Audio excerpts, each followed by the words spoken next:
안녕하세요, 닥드림입니다. 오랜만에 뵙는데요. 오늘은 임플란트에 대해서 설명을 조금 해드릴 건데, 그 중에서 뼈이식에 대해서 전반적으로 좀 설명을 해드릴게요.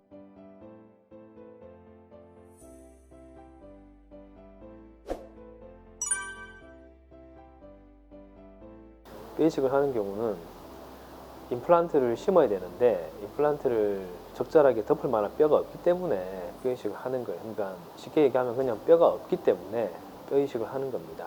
그러면 뼈가 없으면 안 되나 라고 생각을 할 수가 있는데, 뼈가 없으면은 임플란트를 심을 수가 없어요. 그러니까 임플란트 특히 기둥은 뼈 안에 사방이 이렇게 다 둘러싸 가지고 머리부터 밑에까지 뼈에 이렇게 둘러싸여 있어야 되거든요. 그렇게 해야지 임플란트가 이제 단단하게 기능을 할 수가 있는데, 그런 뼈가 없어가지고 임플란트를 다 덮지를 못하면 뼈가, 그러면 나중에 염증이 생기거나 문제가 생기기 때문에 뼈가 없을 때 뼈이식을 하는 겁니다.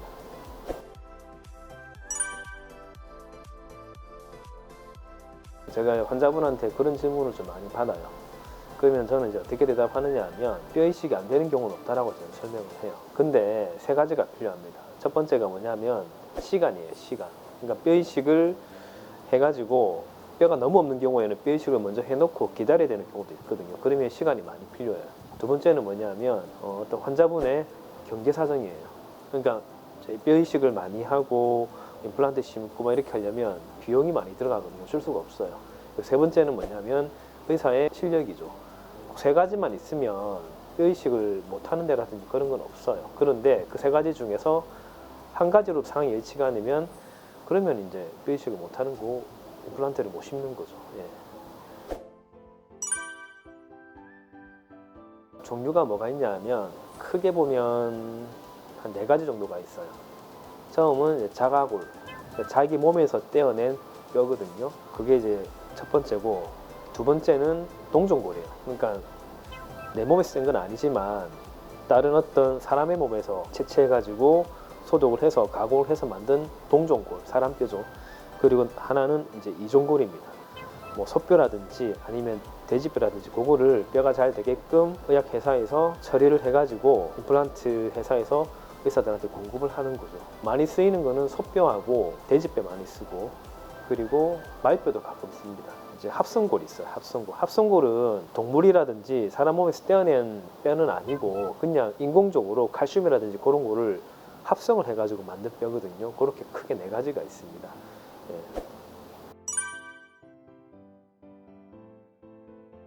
저는 다 사용하죠. 아까도 얘기했지만 자기 뼈가 제일 좋은데, 수술이 너무 힘들거나 아니면 뼈를 꼭 만들어야 될 경우에는 저도 환자분의 뼈를 떼가지고 다른 데로 옮겨서 다시 이식을 하는 경우도 있어요.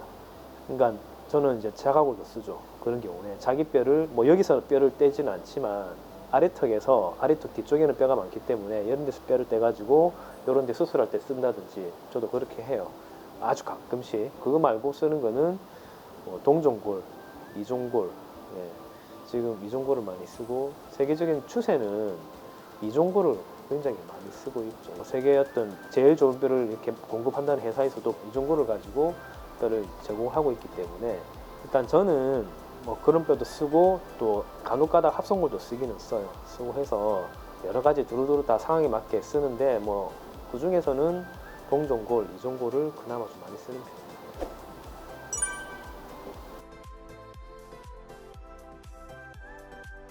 그런 거는 생길 수도 있어요. 왜냐하면 임플란트를 심고 이제 뼈이식을 해야 되는데, 적절한 뼈를 선택을 해가지고 뼈를 안 넣은 경우에, 못 넣은 경우에는, 그러면 그 뼈가 나중에 뭔가 문제가 생길 수도 있고, 또 적절한 뼈를 가지고 수술을 다 했는데 안쪽에서 뭔가 염증이라든지 그런 게 생겨가지고 탈이 나서 문제가 또 생길 수가 있거든요. 그래서 뭐 그런 것 때문에 문제가 생기는 거지, 뼈 자체가 안 좋아가지고 그 사람 몸에 뭐 뼈이식 자체가 무조건 나쁘기 때문에 뭔가 문제가 생기고 그러지는 않아요. 예.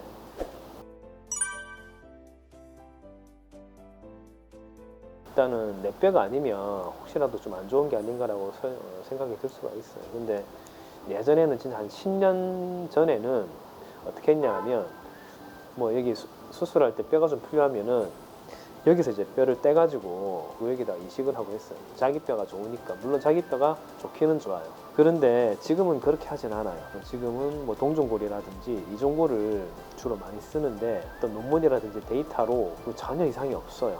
전혀 이상이 없고 그 뼈를 잘 이식을 해 놓으면 뼈가 이제 이 환자분의 뼈로 시간이 조금 걸리기는 하지만 천천히 바뀌기 때문에 소뼈라든지 뭐 말뼈 아니면 돼지뼈 아니면 뭐 다른 사람들의 뼈를 이식을 하는 거는 또 요즘은 제약회사나 이런 회사들의 임플란트 회사에서 소독이라든지 그런 거 가공 처리를 굉장히 또 철저하게 하기 때문에 전혀 문제가 없고 뼈 자체는 그런 거는 전혀 문제가 없습니다.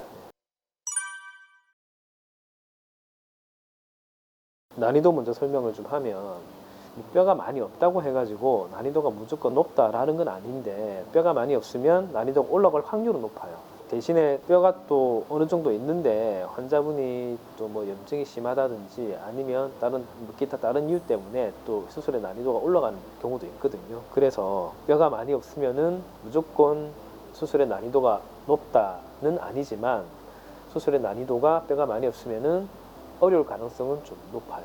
가능성 확실히 그건 확률적으로는 그렇고 일반적으로 봤을 때는 위에랑 밑에를 비교하면 밑에가 더 쉬워요. 왜냐하면 아래턱은 뼈가 단단해요. 위턱보다는 뼈가 단단하고 그리고 아래턱은 뼈가 하나로 통으로 되어 있는데 위턱뼈는 진짜 여러 개가 막 이렇게 조각조각 이렇게 모여 있어요. 그러니까 뼈가 푸석하고 단단하지가 못해요. 그래서 일반적으로 임플란트를 하게 되면 밑에가 굉장히 쉽고 그리고 위에는 전반적으로 만약에 뼈가 없는 경우에는 좀 어렵고 특히나 요즘은 임플란트 기둥이라는데 그게 예전에 비해서 굉장히 많이 좋아졌어요.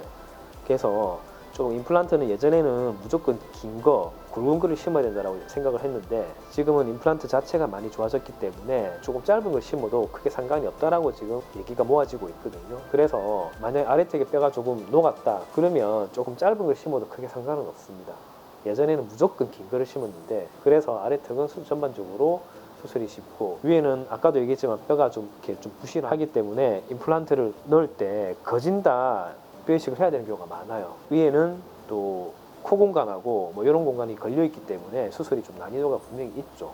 그런데 진짜 어려운 수술은 어떤 수술이냐 그러면 밑에 어떤 수술은 뼈가 너무 많이 녹아서 여기는 이제 하치조신경관이라고 하는 간이 지나가는데 그 밑으로는 임플란트를 심을 수가 없어요. 보통은 그 위에다 다 심거든요. 근데 뼈가 너무 많이 녹은 경우에는 임플란트를 심을 수 없을 정도로 여기 아래턱 뼈가 녹는 경우가 있어요. 그런 경우에는 짧은 임플란트도 심을 수가 없거든요. 인위적으로 뼈를 진짜 뭐 한 4-5mm 정도 만들어 놓고 나중에 임플란트를 심어야 되는데 그런 수술을 하는 경우에는 아래턱이 굉장히 힘들어요. 예. 그러니까 수직적으로 뼈를 올려놓는 수술을 밑에는 해야 되는데 그런 경우에는 굉장히 어려워요. 근데 위에는 그렇게 안 해도 되는 게 왜냐하면 삼각동이 있기 때문에 삼각동 안에다가 뼈를 넣으면 되거든요. 그래서 그런 경우에는 밑에가 굉장히 힘듭니다. 근데 그런 케이스는 1년에 그렇게 많지가 않아요. 한 5번도 안 되는 것 같아요. 어쨌든 아주 어려운 거는 밑에인데 전반적으로 봤을 때는 위에가 더 힘들어요. 이제 뭐 뼈를 이식을 했을 때나 안 했을 때 어떤 통증의 차이를 보면 뼈 이식을 조금 한 경우에는 제가 제 경험적으로는 환자분들이 그렇게 아프다고는 안 하는 것 같아요. 근데 뼈 이식을 했는데 뼈를 좀 이렇게 많이 넣었다든지 뭐 그런 경우에는 간혹 가다가 아프다라고 얘기를 하는 것 같아요. 예. 특히나 뼈를 많이 넣기 위해서는 이게 잇몸을 많이 절개를 해야 되거든요. 그러니까 많이 째가지고 많이 열고 뼈를 넣고 그 열은 거를 다시 이제 다 꼬매야 되는데 그렇게 많이 열어가지고 다시 닫아버리면 확실히 많이 쨌기 때문에 환자분들이 좀 불편해 하다고 합니다. 예. 그래서 이것도 뼈 이식을 많이 하면 무조건 아프다 이건 아니지만 뼈 이식을 뭐 하면은 조금 아플 가능성은 좀 있다라고 알고 계시면 되겠습니다. 뼈 이식을 많이 하고 임플란트를 이렇게 심었으면 그러면 바로 머리를 막 올리면 안 되고 충분히 그 뼈가 환자분 뼈로 바뀌기까지 시간이 필요하거든요. 그 기간을 기다렸다 해야 되는데 그러면 어떤 경우에는 진짜 반년 이상 기다리는 경우도 있어요. 그러니까 아까 제가 자가골 떼가지고 환자한테 수술한다는 얘기를 했었는데 그런 경우에는 뭐 8개월, 9개월까지 기다리는 경우도 있거든요. 그래서 그렇게 오래 기다렸다가 나중에 또 머리를 올리는데 또 뼈가 좀 부실하다고 싶은 경우에는 바로 본부초를 올리는 게 아니고 임시치아를 좀 올려가지고 임시치아를 조금 쓰다가 그 다음에 본부초으로 올라가거든요. 그래서 간단한 임플란트 수술이랑 조금 난이도가 있는 뼈 이식을 좀 많이 한 수술이랑은 치료 과정 기간이 좀 일단 먼저 조금 달라요. 그거는 분명히 다릅니다. 기간이 다르고 거쳐가는 과정이 조금 한두 단계가 더 들어갈 수가 있기 때문에 특히 뼈 이식을 좀 많이 한 경우에는 그런 부분에 조금 차이가 납니다.